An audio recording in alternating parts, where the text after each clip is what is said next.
that to me is the thing that if I was a defensive coordinator facing this team in 2025, based off of the film and the stats in 2024, when you get inside the numbers of where Jayden was successful and where he wasn't, that's what I would do. We're taking your calls on who you think will overachieve in 2025 based off of public expectations, and some of those expectations coming to light in numerical form with Mike Clay's rankings or season projections from ESPN. Let's keep it rolling on the phones, though, at 301-230-0980. Let's go to James. James, thanks for calling. You're on the Hoffman Show. Hey, thanks. First-time caller, big fan. Thanks, James. So, as I had mentioned to Anthony, I think it's probably going to be Jayden Daniels because I know that there's this big thing about the sophomore slump, but given how well he mentally prepared last year, I don't think he's going to let that slack off. Plus, if you think about how much mental tape he went through last year, yes, everybody's going to have more tape on him, but that also means he has more tape on the league collectively to use with all of those mental reps that he and Cliff went through last offseason. And I think that between all of that extra mental information he's going to have, plus the fact that at least on paper, he has a lot more options than he had last year to get the ball to, I think it's going to end up working out that he just has a better, more productive season than he did last year. It's a really interesting thought, James. I really appreciate the call. And I think what I'm going to do is I'm going to present an optimist and a pessimist view of this. And surely there could be an in-between that is probably most likely. But if you're going to go with James and say that he is going to be better in 24 than he was in 25, I assume it looks something like this. Jayden, for all his athleticism, is actually a pocket passer. And he is a guy that can truly stand back there and dice you. He's very, very decisive. He's very, very good pre-snap at understanding where the ball is supposed to go. His release is so quick that even sometimes when he misreads stuff, he can get the ball there anyway because he just beats the defender with his arm. It's alive enough. It's quick enough. His decision-making, his footwork is all fast enough that he will take a three-step drop, whip a ball past someone, and even though a linebacker was trying to fake a blitz and drop out and get into that passing lane that he's throwing to, they literally just don't get there in time. And so I think that that is something that could continue in 2025.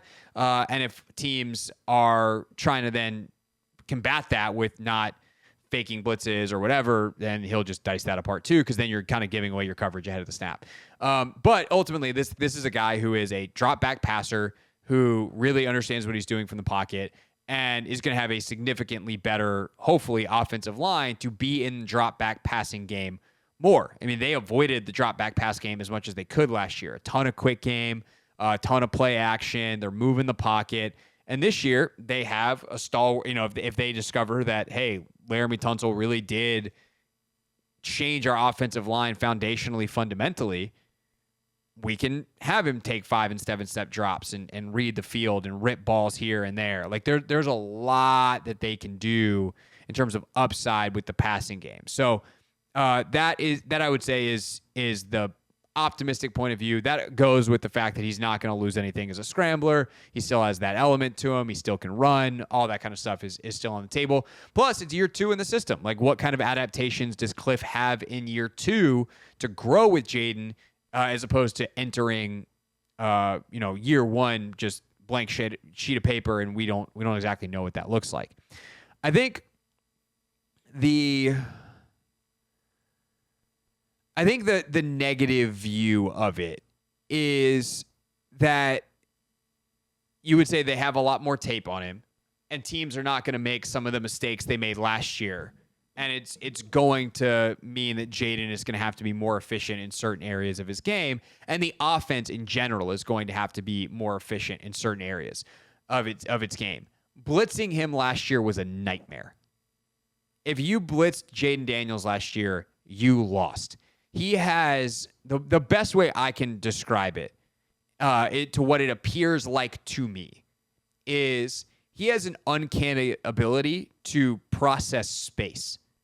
And so if you blitz him and all of a sudden there's someone not in coverage who's supposed to be, he is exceptional at finding that gap, knowing who is going to be there from a route concept standpoint and driving the ball into that space.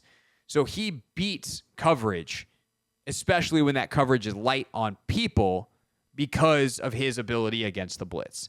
And you often would blitz him in high leverage situations too, and you play man-to-man on the back end, and he has a ton of big-time throws to Terry in those situations. And sure, you're going to get some of that, but maybe teams are doing stuff a little bit different. And I think also teams are going to try to play man-to-man on this team without blitzing.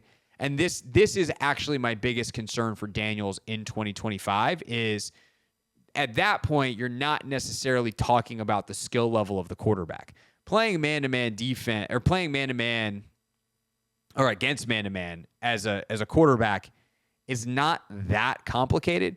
There's some route concept stuff that you can obviously read out and be like, oh, these routes are designed to beat man coverage because we have guys crossing each other, and we'll see if, they can get two guys to run into each other or have to navigate some traffic, and that should open up a throwing lane and some openings. Cool. Got that.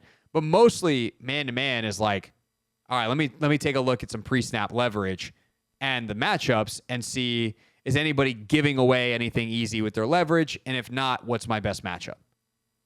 And outside of Terry, they don't have guys that really are great winning one-on-one. And that, to me, is the thing that if I was a defensive coordinator facing this team in 2025, based off of the film and the stats in 2024, when you get inside the numbers of where Jayden was successful and where he wasn't, that's what I would do. Now, teams are scared to do that because the alternative or the other part of that is, hey, we're not going to, we're going to play two-man, or we're going to play one robber. And so we have man-to-man across the board with two deep safeties or one deep safety and an underneath bonus player. Well, now we only have a four-man rush, and with this improved Commanders offensive line, maybe Jayden's able to stand back there for 3.5, 4 seconds without even having to run and extend the play. And now any receiver can beat man-to-man if they got 4 seconds to uncover. And so this is the challenge for this year, and it's why improving the offensive line was so important. Because if you all of a sudden are able to hold up in those situations, the one thing where I don't want to say Jayden struggled, because that is not an accurate reading to me of the data. The one area where this offense struggled, not blitzing man-to-man on the back end last year, becomes a lot easier to beat in 2025. So I definitely think there's a chance Jayden is better, but I would also say this to wrap up here. I don't think that Jayden has to be much better. He played at a top 5 MVP level last year. If who he was last year is the player he is for the rest of his career, we're looking at a multiple-time Pro Bowler, probably an All-Pro at some point, an MVP, all of the above. And he might not get that much better, but again, that'd be okay. If he does, in a way that Lamar has taken huge leaps, and he had more to go as a passer for sure, but if he can find ways to become that much better, that much more dynamic, that much sharper, then we're looking at one of the all-time greats wearing number 5 for the burgundy and gold. What's up, kiddos? It's your boy Clinton Yates from ESPN. It's the Hoffman Show on the Team 980. Tell your mama I said what's up.